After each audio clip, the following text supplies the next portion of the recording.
Welcome, Periyar Nayakar. For the Brahmins, you are tiger.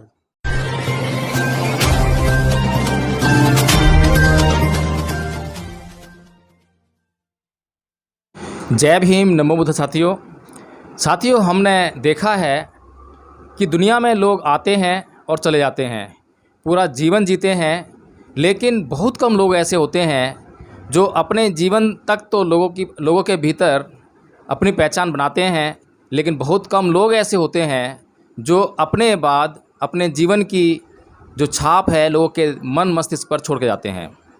साथियों, ऐसे ही एक महान व्यक्तित्व के धनी शीलप्रिय बौद्ध जी आज हमारे साथ में हैं। उनके परिचय में मैं सिर्फ इतना ही कहना चाहूँगा कि वे उस महान शख्सियत के धनी हैं जिसने बहुत ही कम शिक्षा के होते हुए भी इस समाज के लिए वो महानतम कार्य किए, जिनके लिए यह समाज सदा सदा के लिए ऋणी हो गया। उन्होंने 12वीं क्लास तक की शिक्षा ग्रहण की और उस इतनी अल्प शिक्षा के बावजूद लगभग 20 से 22 किताबों का उन्होंने अनुवाद किया।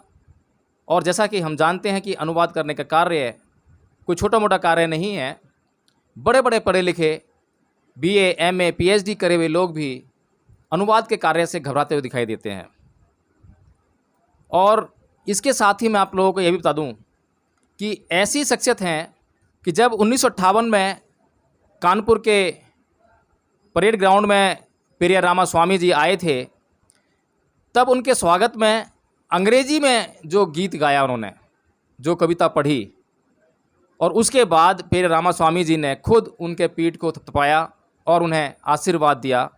और वो आशीर्वाद इतना महत्वपूर्ण साबित हुआ उनकी ज़िंदगी में कि वे तब से चले और अभी तक रुके नहीं हैं। आज 84 साल की उम्र क्रॉस कर चुके हैं, 85वें वे साल में चल रहे हैं, और अभी भी उनकी कलम वही आग उगल रही है जो आज से बहुत साल पहले उगलती थी। और आज हम देखते हैं कि आज वे 84 साल के होने के बाद भी इतने एक्टिव हैं कि अभी भी अपनी कलम से वो लोहा मनवाने का कार्य कर रहे हैं। जबकि आज हम देखते हैं कि समाज के 24 वर्ष के युवा, 34 वर्ष के युवा, आज वो हमें समाज में कहीं भी चिंतन मनन अध्ययन के कार्य में दिखाई नहीं देते हैं। और आज हम देखते हैं कि समाज में जितनी जागरूकता बढ़ रही है, वहीं पर हमारे युवा वर्ग चिंतन मनन और अध्ययन से दूर भागता हुआ दिखाई देता है। साथियों, इससे पहले कि मैं उनसे सीधी वार्ता पे चलूं, यह चाहूँगा कि वे स्वयं अपने मुखरबिंद से इस कविता को पढ़ें और आपको बताएं कि इसमें क्या लिखा हुआ है। तो शीलप्रिय बौद्ध जी, आपका NB News 24x7 में आपका स्वागत है। सभी व्यूअर्स को मेरा जय भीम, नमो बुद्धाय। ये बड़ी खुशी की बात है कि आपने ये कार्य ले रखा है। आज के नौजवान पढ़े लिखे हों, नौकरी पेशे हों, वो इधर ध्यान नहीं देते कि समाज का एक बहुत बड़ा अंग बन गया है ये टीवी और ये जो आपका इलेक्ट्रॉनिक मीडिया है, ये बहुत बड़ी आपकी ताकत बन रही है। इसलिए इसमें भाग लेना ज़रूरी है। इन्होंने ऐसा उचित समझा और मेरे पास आए। मैं इनका पहले ही धन्यवाद करता हूँ कि इन्होंने मेरे लिए सोचा और मेरी मैसेज को आप तक पहुँचाने की कोशिश करेंगे। इसके लिए मैं इनको पुनः धन्यवाद देता हूँ। इनके जो प्रश्न होंगे मैं कोशिश करूँगा कि उचित ढंग से मैं इनको बताऊँ। तो शीलप्रिय जी, हम चाहेंगे कि आप हमारे दर्शकों को वो कविता पढ़कर सुनाएं जो कि आपने पेरियार रामास्वामी जी के वेलकम में, उनके स्वागत में, उस कानपुर के परेड ग्राउंड पे आपने वो बोली थी। जो मैं इस कविता का एक बैकग्राउंड जो है बहुत मुख्य वो बताना चाहता हूँ कि सन 56 के आसपास, सन 1956 के आसपास एक बहुत बड़ा आंदोलन दक्षिण भारत में हुआ और जिसके नायक थे पेरियार EV रामास्वामी नायकर। और उन्होंने कई पार्टियों, जस्टिस पार्टी में भी काम किया, कांग्रेस में भी काम किया, लेकिन उनको जब समझ गए कि इनसे कोई में लाभ नहीं है, आम जनता को कोई लाभ नहीं है, गरीब को, पिछड़ों को, दलितों को कोई लाभ नहीं है, तो उन पार्टी को छोड़ करके और उन्होंने स्वयं एक बड़ा आंदोलन शुरू किया। और सबसे पहले कांग्रेस के लिए उन्होंने एक आंदोलन चलाया, ये कि हम इस व्यवस्था के खिलाफ बोल रहे हैं, इसका हम शोक मनाते हैं। और उस शोक प्रदर्शन के लिए अपने समर्थकों को उन्होंने कहा कि आप काली लुंगी और काली बुशर्ट पहनेंगे। ये प्रचार किया और वो आंदोलन उनका बहुत सफल रहा। जबकि उनको बदनाम भी किया, उसको ब्लैक सर्टेड मूवमेंट कहा गया, लेकिन उन्होंने कोई परवाह नहीं की और उसको बढ़ते रहे। और उनकी मांग थी कि हमारा ये देश है, ये दो भागों में बना है। यहाँ ये हमारा देश है, हम आदिवासी हैं, मूलवासी हैं, हम इनको द्रविड़ कह करके भटकाया गया, बहकाया गया, और इन्होंने आर्यों ने, उत्तर भारत के आर्यों ने हमारे पर कब्जा कर रखा है। इसलिए मैं इसको कम से कम ये जो मद्रास प्रेसिडेंसी उस वक्त कहलाती थी, इसको हम अपने तमिलनाडु, नाडु माने देश होता है, तो कहा ये तमिलनाडु है और हम इसके लिए जी लड़ते रहेंगे, मरते रहेंगे, और दलितों के लिए हम काम करते रहेंगे। इसी सब बातों को जानकर के तो उस समय रिपब्लिकन पार्टी बड़ा अच्छा काम कर रही थी। बाबा साहब की डेथ हो चुकी थी, तो और वहाँ कानपुर बोर्डे के लोग बहुत एक्टिव थे। वहाँ के फुल्लीदास कुरील, तिलक चंद कुरील प्रेसिडेंट हुआ करते थे, हनुमान प्रसाद कुरील जो सेक्रेटरी हुआ करते थे, राजेंद्र प्रसाद अहरवार जी उसके भी मंत्री हुआ करते थे। ऐसे बहुत सारे, और उस वक्त हमारी उम्र करीब 18 साल की होगी, तो मैं भी उनके पीछे लगा रहता था और सभी कार्यक्रम में जाता रहता था। जब मालूम हुआ कि पेरियर साहब आ रहे हैं, तो मेरे से जो वो नज़दीकी वहाँ के कार्यकर्ता थे, मिस्टर लाला राम अहरवार जी, उन्होंने कहा कि पेरियर साहब के विषय में उनके लिए स्वागत गीत होना चाहिए, लेकिन स्वागत गीत हिंदी में तो होने कोई फ़ायदा नहीं है, क्योंकि वो हिंदी जानते ही नहीं हैं, तो कोई इंग्लिश वाली बात हो तो ज़्यादा अच्छा रहेगा। तो उन्होंने बहुत से लोगों से बात की, सब ने इनकार कर दिया, इस लायक नहीं वो लोग थे जो रचना कर सकते। तो ये चुनौती उनकी मैंने स्वीकार की। मैंने कहा मैं कोशिश करता हूँ।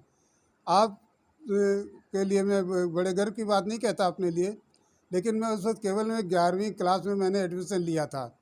58 में 57 में मैंने हाई स्कूल पास किया था, और 58 में मैंने एडमिशन लिया था पीपीएन कॉलेज में, जिसमें पंडित मोतीलाल नेहरू भी वहाँ से इंटर पास करके निकले थे, वहीं से उन्होंने वकालत की सर्टिफिकेट ली थी। उस कॉलेज पीपीएन कॉलेज कहते हैं, पंडित पृथ्वीनाथ कॉलेज, उसमें मैंने दाखिला लिया था। तो मैं वहाँ पढ़ता था, और चूँकि एक्टिविटीज़ में मैं सदा से आगे रहा। हमारा एक ग्रुप था हमारे साथियों का, उनके साथ में हम लोग एक्टिविटीज़ करते रहते थे, और बाबा साहब से संबंधित और स्वामी अच्युतानंद से संबंधित अन्य लोगों के संबंधित में लिटरेचर को पढ़ता रहता था, प्रचार करता रहता था। तो जब ये एक समस्या आई कि इनके स्वागत गीत को कौन लिखे और कौन पढ़े, तो मैंने उस चैलेंज को स्वीकार किया, चुनौती स्वीकार किया, और मैंने जो गीत लिखा वो अंग्रेजी में, वो मैं आपको पढ़ के सुनाना चाहता हूँ। उससे पहले मैं उस सीन को आपके सामने पेश करना चाहता हूँ, पेरियर साहब किस तरह से विराजमान थे। उनके लिए बहुत ऊंचा स्टेज बनाया गया था। उनके साथ वीरामणि उनके सेक्रेटरी थे, यंग थे उस वक्त, अब तो शायद मेरे से बहुत बड़े हैं, 100 साल के हो रहे होंगे, अब मुझे नहीं पता है वो हैं कि नहीं हैं। और उनकी मिसेज थी, और एक बड़ा बुलडॉग, बहुत बड़ा वो था। तो पेरियर साहब को सबसे ऊंची कुर्सी पर बिठाया गया। इधर उनकी पत्नी जी बैठी थी राइट साइड में, लेफ्ट साइड में वीरामणि बैठे हुए थे, वो गाइड कर उनको असिस्ट करने के लिए। और उनका चेहरा इतना भव्य था कि शायद आजकल भी बहुत सारे लोग कहते हैं रविन्द्रनाथ टैगोर की तरह दिखते हैं, लेकिन रविन्द्रनाथ टैगोर से भी अच्छे उनका चेहरा दिखता है। जिन लोगों ने पेरियर साहब को देखा होगा या उनके चित्र देखे होंगे, उनसे पता लगता होगा कि कितना भव्य चेहरा। और उनका रंग काला नहीं था, वो थोड़ा पीलापन लिए हुए, बहुत गोरे चिट्टे, और बड़ा रक्तिम आभा लिए वो थे। बहुत ही प्रभावी व्यक्तित्व था उनका। और काली वो शर्ट हाफ और लुंगी काली पहने हुए, वो उसी तरह वीरामणि भी, और वो उनके जो साथ में उनकी पत्नी थी वो भी काले लिबास में थी। और जब स्टेज पर बैठे तो, और साथ में जैसे उनका जो डॉग था बुलडॉग, वो ऐसे पेरियर साहब के पैर को सामने बैठ गया, हर जगह पे बैठता था। अब हमारे यहाँ चूँकि अंग्रेजी में पेरियर साहब बोलना चाहते थे, और उन्होंने बोला भी, तो अंग्रेजी का अनुवाद कौन करे, उस वक्त अंग्रेजी हमारे लोग कहाँ जानते थे। तो मिस्टर डीएन मोदी नाम के एक लीडर थे, उन्होंने उनका अनुवाद वहाँ पर किया। उससे पहले मुझे आज्ञा की गई कि मैं उनके लिए स्वागत गीत पढ़ूं, जो 8 फरवरी 1958 की बात है, परेड ग्राउंड कानपुर की। वहाँ मुझे ये अवसर मिला कि मैंने ये गीत जो लिखा था उसको मैं आपके सामने पुनः प्रस्तुत करता हूँ। आप लोग बहुत ध्यान से सुने, कहीं बीच में मैं गड़बड़ा जाऊँ तो ध्यान में उम्र का मेरा ख्याल करके उसे माफ़ करना। इसकी हेडिंग है in the honour of Periyar E.V. Ramaswamy Naicker, parade ground Kanpur UP. Welcome. मैंने लिखा वेलकम वेलकम पेरियार नायकर। पेरियार माने बड़ा भाई होता है, सम्माननीय बड़ा भाई। Welcome welcome Periyar Naicker, for the Brahmins you are tiger, in the light of glittering face, your glittering face, in the light of your glittering face may see long time future race। आगे अनुवाद सुनना, मैं अनुवाद नहीं करूँगा, ऐसे पढ़ता जाऊँगा। They will try again and again to bring in goods despite of pain. It was sunset, Ambedkar's fate, but a new sun arose after await. Those who crushed will bend sure and will resound. Truth is pure. To lead animally unjust life, better to die with sharpless knife. Hence I say, you be in power and make yourself like iron tower. Whether the target would thy chest, don't care, for thy aim is best. All the human being, men or women, have just equal rights is proven। तो ये कविता इस तरह मैं पढ़ी। इसको हिंदी में अगर आप जानना चाहें तो मैं अनुवाद करके बता सकता हूँ, तो टाइम ज़्यादा लगेगा।